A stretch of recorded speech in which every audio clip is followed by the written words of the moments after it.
Diaries of a Madman. Written by What Must I Do? Chapter 1. And so it begins. Part 1. You ever have a really bad day? The kind that makes you want to just fall into bed as soon as you get the chance? This started as one of those days. School is school, no matter where you are. But it can be better or worse depending on certain circumstances. I probably have it worse than some, but that's not really all that important. And jobs are jobs. But helping family on a farm might as well take the cake when it comes to difficulty levels and instilling a bone-breaking wariness in your body. So I think falling into bed as soon as possible was completely understandable, given the circumstances. My day was hard, and I just wanted it to be over. But as I said, the day only started bad. It quickly got much worse.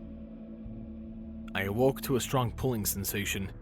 Weirdly, I looked down at my legs, only to notice they weren't there anymore. My mind, sluggish from the short bit of sleep, took several seconds to realize that I was missing half of my body. When the realization finally kicked in, panic ensued. Of course, the pulling sensation didn't end with my legs. I hope I was alone in the house that day because my shrieks of terror would have jarred my family quite terribly. After several minutes, my entire body up to the head had disappeared. Realizing that screaming in horror wasn't doing anything to stop it, some part of my rational mind forced my mouth to shut. A second later, I was gone. There were no words for the myriads of lights I saw and sounds I heard. The sensations were incredible and terrifying and utterly, completely unique. I can't say I would have considered what I went through wonderful or terrible. As I said, there are no words. Suddenly, the shifting stopped, and I was left with a searing pain in my eyes. It felt as though I was somehow floating. I tried opening my eyes, only to find they were already open. That's when I realized I was fucking blind. Suddenly, a feminine voice cut through the silence. Not quite what I was expecting. Spike, take a note. The subject appears disorientated. There's a little hair covering it, using clothing to cover itself instead. However, its head appears to be covered mostly in hair, with a nose, lips, 2 eyes, 2 ears, with hair covering just about everything else. Her voice droned on, describing this subject with much detail. My mind sorted through some details until I realized she had to be describing me. The shitty beard I really needed to shave was probably what she meant by hair covering everything. Billow? I managed to force through trembling lips. It speaks, and it knows equestrian. Spike, note this all down. Record everything it says. The feminine voice spoke in a very excited tone. Are you sure you want to speak about it like that? The thing looks and sounds smart. A more masculine, though childish, voice replied to her. There are varying degrees of intelligence. I answered him, doing my best to keep them busy, talking while I surreptitiously strained against my bonds. There's book learning, wisdom, and common fucking sense. From the sounds of things, your scientist over there has at least one of those, I said with a small amount of hostility. I'm hardly a subject to study, and my eyes fucking hurt. Whatever you're doing, hurry it up, release me, and get me a doc or something. I want to make sure I'm not blinded by whatever the hell you did. Judging by the ensuing silence, I think my gambit of buying time by distracting them worked. The subject. I have a name, woman. I'd appreciate it if you considered me a person instead of pretending I'm a science project, I said. She huffed, angered at my tone and my rough treatment of her. She must not be used to teenagers, I thought to myself. I'm Twilight Sparkle, and this is Spike. Now, what is your name? She asked me. Not very fucking polite, but I might as well at least give her something. Navarone, at your service, I replied, the light coming easily to my lips. I've always heard that it's a good idea not to give captors many details about your life, and Navarone is a name I've used in the past. It wouldn't be too hard to answer to until I could get home. Now, would you kindly tell me where I am, how I got here, and who you are? I was trying to stall, to maybe figure out where I was. A question for a question seems fair to me, She said, I might have been wrong about her, I thought. Maybe some common sense after all. Where do you come from? Hardly an original question, but seeing as I still seem to be restrained, we'll play your game. Not knowing how to answer, I told her the truth, relatively. I'm a bit of a sarcastic bastard. Texas, United States of America. North and Western Hemisphere, planet Earth, solar system Sol, galaxy Milky Way, third dimension.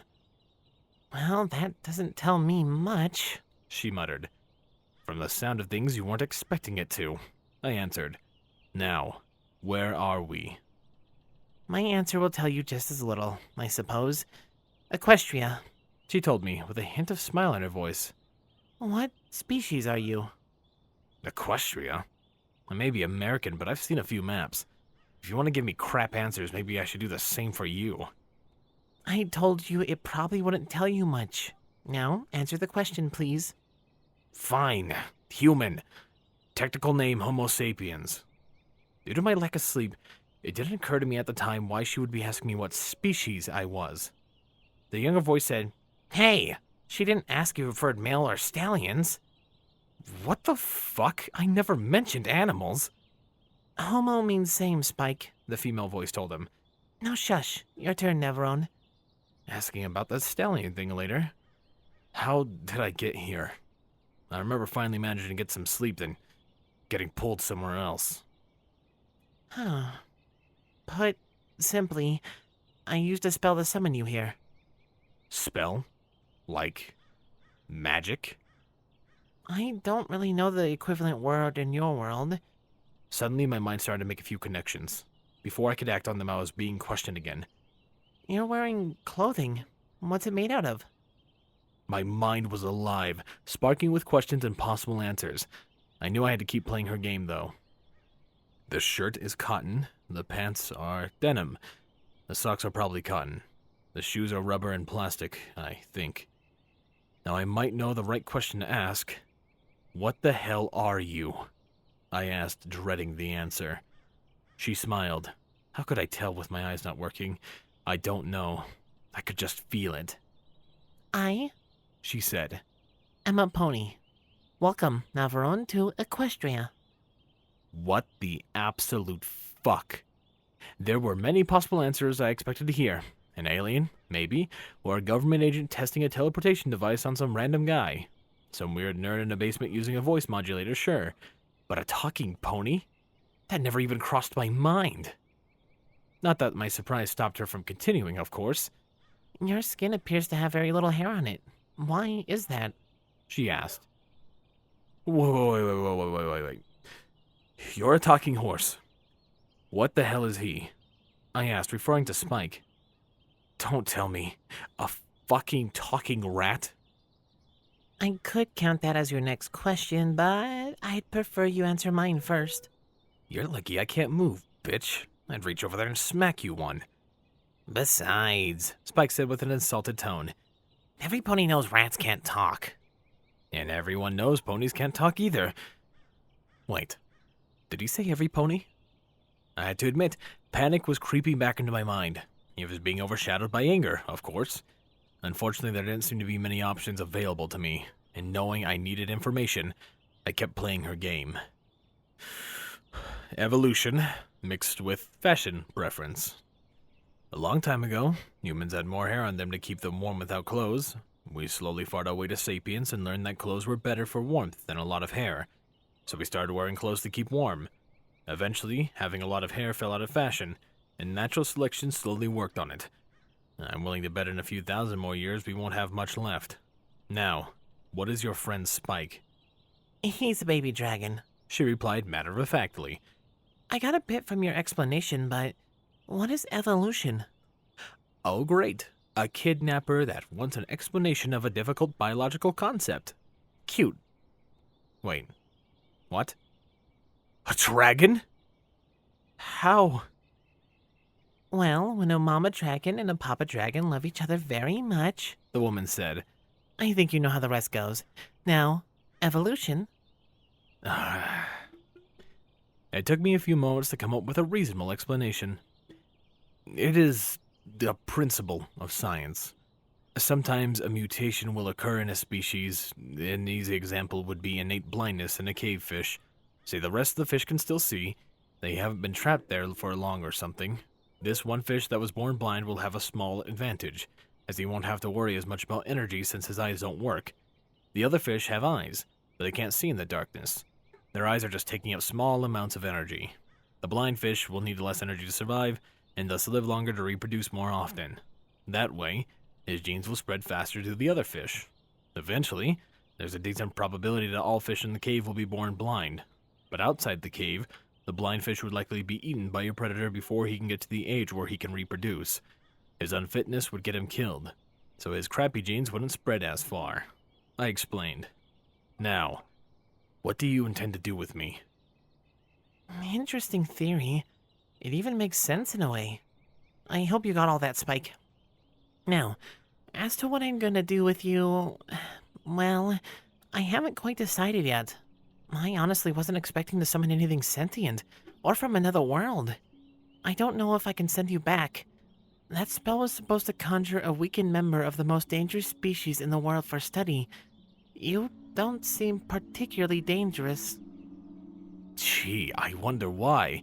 Maybe it has something to do with my blindness, or the restraints I can't quite feel, or the long sleep deprivation I've had.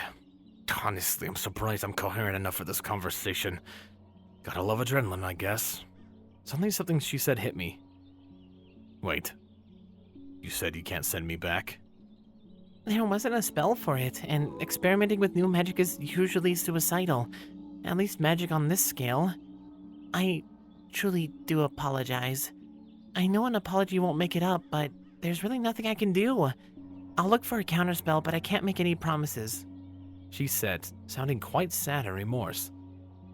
What the hell kind of scientist are you? I asked. What made you think bringing me here like this would be okay? Or that bringing me here at all would be right? Especially with no fucking sending me back. How can you possibly fucking justify that? Equestria isn't safe, so I thought I could summon something from our world, study its weaknesses, and then have it sent back to wherever it came from, but you don't come from this world. I didn't know. And you think that fucking excuses it? What am I supposed to do now? Wait for you to maybe come up with a solution? Try to adapt living in some weird horse land? Or since I'm so dangerous, you would just send me off somewhere and try to forget about me? I don't. She was almost to the point of tears now. I sighed, attempting and failing to hang my head. I didn't want to make someone cry. If I promise not to attack you, will you at least let me down? I could practically hear the gears in her mind grinding. You don't understand, she said at last. If that spell worked correctly, you're the most dangerous species in the world. It was supposed to only summon monsters from this world, but you weren't listed in any reference book I've seen. You could say you wouldn't hurt me and then turn around and, well, hurt me. I'm relatively pacifistic until you do something to really piss me off. Also, I'm blind, in case you somehow forgot. And you have magic, sharp hooves, and a dragon. What harm could I possibly do compared to that? Discounting the stuff I still have in my pockets, courtesy of my farming job. He's right, Twilight, the little dragon said, feeling a bit better about me and the hidden compliment. Also, you could at least remove the thing that doesn't let him see. I was beginning to like that kid. Wait, what? I'm blind because of you? Jesus, turn that shit off. At least look me in the eyes before I decide my fate. I was more than a little angry. She seemed rather surprised by my harsh speech, surprised enough to not say anything for some time. At least after a few seconds, I was starting to wonder if I should make another appeal. I opened my mouth to try something else when the fog blocking my vision started to clear. Grimly, I closed my mouth and did my best to look around the world in which I was held captive. It appeared to be in either a library or a study. Books lined shelves partially inlaid in walls. Several tables were dotted around the room, each holding various papers and quills. I was held suspended by nothing, a few feet over the floor. Part of the second floor was visible from where I hung, and all the furnishings appeared to be wooden. My captors were not quite what I was expecting. The dragon was considerably smaller than I would have guessed, childish voice aside. I reminded myself that he was a baby dragon, and figured she really meant baby. He was purple and green with wide eyes. Twilight was purple, a purple talking horse. Then I noticed she had a horn. A purple talking unicorn, it appeared. Hey, why not? Her mane was dark blue with a deep violet line down the middle. Her tail was the same. Even her eyes were purple. Not a horse. I realized after seeing how small she was, she really was a pony, though she had very expressive eyes. Currently, they were staring at me with what appeared to be a hint of fear, wonder, and confusion. It was somewhat hard for me to tell, however. I was hardly a people person, and even then, she had a horse face. Blinking my eyes rapidly, I took all these details down in seconds. "That's better," I said. "We have horses and ponies where I'm from, but I've never seen a purple one. Or a unicorn. It's amazing what you think about in situations like these. Isn't today just full of surprises?" For you and me both, she replied. I think I'll have to talk to Princess before I can release your other bonds. I'm really sorry, but I don't want to risk releasing a dangerous animal in town like this. He doesn't look so tough to me, Spike said, his false bravado showing. I bet if you brought Applejack and Rainbow Dash, they could crush him before he could so much as blink, Spike told her. I couldn't help but smile at how he perceived me. Admittedly, I wasn't feeling so hot, but if push came to shove, I could probably do a bit of damage to whoever it was that could crush me. Again, I do understand your hesitation. I hardly inspired confidence with my appearance. Perhaps you could bring in a friend or something to watch me when you make your call? I asked with a small amount of hope. A girl like this, I was hoping, would have some weaker-willed friends I could get to release me. I really didn't want to hurt them, but I did want to be able to move again. Call? She asked. I don't know what you mean. Spike, send a report to Celestia. With a flourish, she coughed up a small ball of flame and burned the message. I flinched at the unexpected flash of heat and fire. She noticed my movement. Don't worry. That's just how we send messages quickly. Her response shouldn't take long. If you don't mind me asking, how do you know what a dragon is? You seem to have some experience with them, but I have no idea what you are. They're legends in my world. Like stories of things that happened a long time ago. They weren't real, though. Seeing one, if that's a baby, I could only imagine how cool they look when they got bigger. Spike seemed to enjoy the attention, standing up straighter and smiling. What about unicorns? She asked. You seem to recognize them as well. More legends. Now I have a question. You were supposed to summon something really dangerous. This room isn't all that big. What if whatever you had summoned was too big, or what if you had been able to break through your spells? She seemed a bit taken aback. I hadn't really thought about that. So much for her having common sense. I suppose that's why the spell was supposed to summon a weakened version of the species. I guess I messed up somewhere, though, because I've never heard of anything like you before. No shit, bitch. I tried to shrug, but the invisible restraints around me wouldn't allow it. Why are you sending that message to the princess instead of the king or queen? Did she commission the experiment? She looked at me oddly. We don't have a king or queen in Equestria. So, who rules? The princess? Of course. The princess has always been our ruler. Princess Celestia reigns alongside her sister Luna now. They were recently reconciled after centuries of separation and bitterness. I was about to comment on what Spike suddenly convulsed and belched out smoke, fire, and a scroll. It's an odd feeling to have your life left up to a mysterious benefactor, communicating solely through a flaming scroll. If possible, I would have crossed my fingers. The scroll gently floated down and Spike caught it with experienced hands. Opening it, he intoned, My dearest Twilight, you should know better than to play with dangerous magic, especially with nobody else knowing what you're doing. What if something had gone wrong? You do have every right to pick and choose what you research, But in the future, please come to me for advice before attempting to experiment like this. Now, I trust your judgment in dealing with this creature. If he is as dangerous as you think he is, I suggest getting your friends together in case he tries to hurt you or escape. Just be careful and remember that I will comfort you if you call, as always. Your loving teacher, Celestia. His recitation ended. Spike folded up the scroll and looked at Twilight. I'll listen to her suggestion. I don't think Pinkie Pie or Rarity could help much if he turns out dangerous. Spike, go get Rainbow Dash. Tell her to find Applejack and Fluttershy and to let them know that we have an emergency here. Don't give any details, just tell her to hurry and tell nobody else but them. Fluttershy? Are you sure you want her here? He asked her. Trust me, Spike. Go. She told him. He went. Now, Navarone, tell me why we shouldn't leave you restrained until you're too weak to do any harm. I smiled grimly. If you keep me up here that long, there's a good chance you'll be waiting until I die. If you do decide I'm weak and you let me down, there's no telling how pissed off I'll be. I don't normally hold grudges, and I try not to hurt anyone, but I make exceptions for those who try to hurt others, especially when those others they hurt happen to include me. She didn't look happy at that. Just stop talking for now. I'll decide what to do when the others get here. Don't talk to them either, until I tell you it's okay. I mockingly bowed my head. As you command, jail mistress. She actually stuck her tongue out at me. We didn't have to wait long. Spike came running in after a few minutes to see us making faces at each other. He looked on confused before reporting, I found Rainbow Dash, but she was with Pinkie. I whispered to her, but Pinkie knows something is wrong. I don't know what she'll do, though. We'll deal with her if we have to, but she probably won't be a problem. You know how she is.